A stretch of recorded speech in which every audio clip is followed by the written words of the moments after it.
ఇటీవల స్టార్ మాలో ప్రసారం అవుతున్న చెన్ని సీరియల్లో విలన్ పాత్రలో దేవేంద్ర వర్మగా నటిస్తూ అందరి ప్రశంసలు అందుకుంటున్న చిన్నమనేని వాసుదేవరావు గారు మన తెలుగువారు కావడం విశేషం. చూడటానికి బాలీవుడ్ యాక్టర్గా అనిపించే తను తెలంగాణలోని మెదక్ జిల్లా కురికల్లి గ్రామంలో జన్మించారు.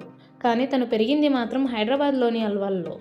వాసుదేవరావుకి చిన్నమనేని శ్రీధర్రావు అనే తమ్ముడు ఉన్నారు. వీరు తెలుగు యాక్టర్ కావడం విశేషం. చిన్నమనేని వాసుదేవరావు గారు హైదరాబాద్లో తన చదువు పూర్తి చేసుకొని ఎంబీఏ ఫైనాన్స్ చేశాక అబ్రాడ్ వెళ్ళాలని నిర్ణయించుకున్నారు. కానీ ఎంబీఏ 2వ సంవత్సరంలో మోడలింగ్ రంగం వైపు అడుగువేసి మార్గదర్శి అనే మోడలింగ్లో 2002లో హీరో ఉదయ్ కిరణ్తో స్నేహం ఏర్పరచుకున్నారు. ఈ విధంగా హీరో ఉదయ్ కిరణ్ మరియు వీరు కలిసి మోడలింగ్ చేస్తున్న సమయంలో వాసుదేవరావు గారికి ఖడ్గం సినిమాలో నటించడానికి అవకాశం లభించింది. మొదటి సినిమా కావడంతో వాసుదేవరావు గారు చిన్న సీన్స్కి కూడా ఒప్పుకున్నారు. కానీ వీరికి వరుసగా నెగటివ్ రోల్స్ రావడంతో వారు ఆఫర్స్ని రిజెక్ట్ చేసి ఒక బిజినెస్ స్టార్ట్ చేశారు. కానీ ఆ బిజినెస్ కూడా చాలా నష్టాలు చవిచూసిన వాసుదేవరావుకి 2008లో యువ సీరియల్లో నటించడానికి అవకాశం లభించింది.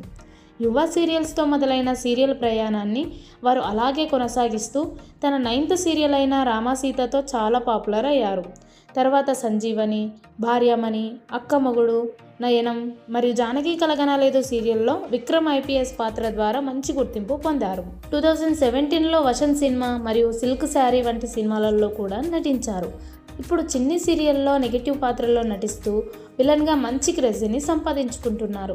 ఇక వాసుదేవరావు ఫ్యామిలీ బ్యాక్గ్రౌండ్ చూస్తే వీరు కొన్ని సంవత్సరాల కిందట పెళ్లి చేసుకోగా ప్రస్తుతం వీరికి ఒక కుమారుడు కూడా ఉన్నారు. వాసుదేవరావు తమ తమ్ముడు చిన్నమనేని శ్రీధర్రావు చిన్న కూతురుతో కలిసి చాలా సరదాగా గడిపిన ఫోటోలు సోషల్ మీడియాలో షేర్ చేస్తూ ఉంటారు. ఈ విధంగా చిన్నమనేని వాసుదేవరావు గారు తన లైఫ్ని తన ఫ్యామిలీతో హ్యాపీగా గడుపుతూ అలాగే సీరియల్లో బిజీగా ఉంటున్నారు. మరి వీరి యొక్క యాక్టింగ్ మీకు నచ్చినట్టయితే కామెంట్ చేయండి. Thank you for watching this video.